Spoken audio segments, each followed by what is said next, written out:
Guys, welcome back to my channel. জানো তো, আজকে সন্ধ্যা থেকে আমাদের প্রত্যেকদিন আমার বর বায়না করে যে কী খাবে কী খাবে। তো আজকে আমি বললাম যে একটু বিরিয়ানি করি।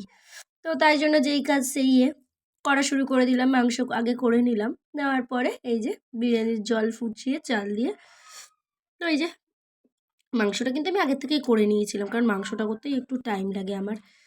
তো বিরিয়ানির ভাতও দেখো কি সুন্দরভাবে হয়েও গেল। জল ফল মিশিয়ে যেমন হয় তেমন, জানো তো।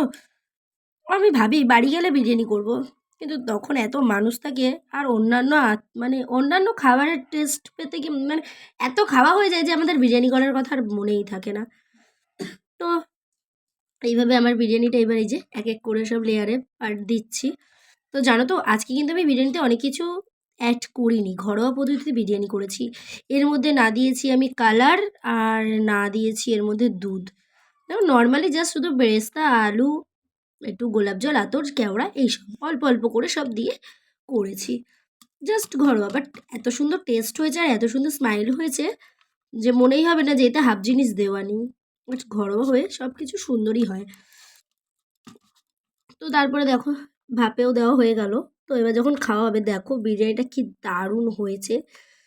যখন কালারটা দেখো, একটু আমি কিন্তু কালার দিইনি, জাস্ট এটা বেরেস্তার কালার আর ওই গ্রেভির কালার। এত সুন্দর হয়েছে বিরিয়ানিটা যে সেন্টেই একদম শেষ। চলো, এইটুকুই মিনি ব্লগ তোমাদের সাথে শেয়ার করলাম। তোমরা কোথা থেকে দেখছো সবাই একটু কমেন্ট করে জানাবে।